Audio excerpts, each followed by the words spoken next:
आपको दिखाते हैं एलओसी पर पाकिस्तान के कार्यालय हमले का एक सीसीटीवी फुटेज। वीडियो रिहायशी इलाके में हमले का सबूत है। भारत के एक्शन से बौखलाए पाकिस्तान ने एलओसी पर नापाक फायरिंग शुरू कर दी। रिहायशी इलाकों में गोले दागने लगा। ये वीडियो पुंछ इलाके का है। 7 मई का ये वीडियो बताया जा रहा है। देखिए इस वीडियो को।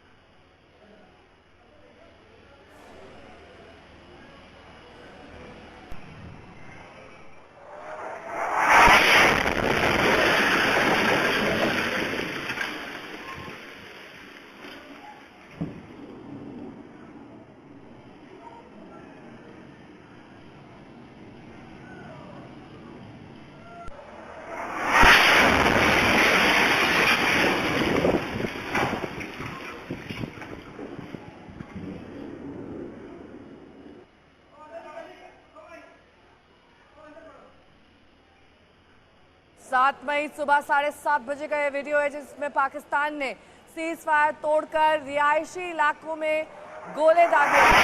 एक रिहायशी घर है जिसके भीतर कुछ लोग भी हो सकते थे, उनकी जान भी जा सकती थी। इसकी परवाह किए बगैर पाकिस्तान ने वहां पर गोले दागने शुरू कर दिए। इस वीडियो में पहले जब गोला दागा गया उसका एक फुटेज है और जब गोला दागने के बाद वहां की क्या तस्वीर थी उसका भी एक फुटेज सामने आया।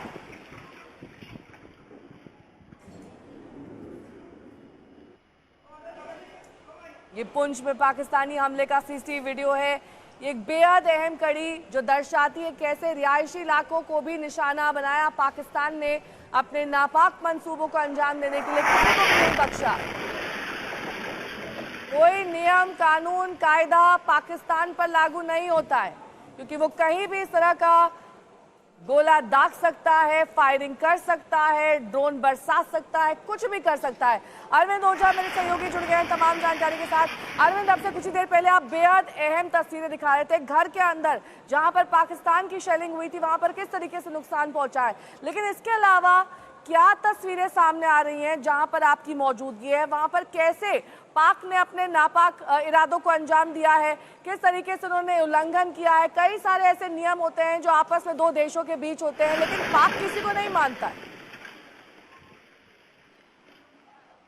नहीं, पाक किसी को इसलिए नहीं मानता क्योंकि नेहा बौखला गया है। ऑपरेशन सिंदूर के बाद अब पाकिस्तान के आर्मी चीफ उनकी कुर्सी खतरे में दिख रही है, उनको बगावत का डर दिख रहा है। इस वजह से वो इधर उधर किसी भी तरह से भारत को निशाना बनाने की कोशिश कर रहे हैं। जहां से हमने तस्वीरें दिखाई वो रेड जोन में अब तब्दील हो गया, इसलिए हमें वहां से हटा लिया गया है। वहां से कुछ दूरी पर मौजूद है और ये जो पहाड़ी आप सामने की तरफ देख पा रहे हैं, इसके दूसरी तरफ से जो शेलिंग है वो आती है और फिर शेलिंग वो आम जो कश्मीरी मुसलमान हैं उनके घरों को निशाना बनाने की कोशिश लगातार की जा रही है। इस वक्त मैं भारत पाकिस्तान बॉर्डर के गांव पर मौजूद हूं जहां पर कई घरों में शेलिंग की गई और उसके बाद अब जो भारतीय सेना है उसने भी करारा जवाब दिया है।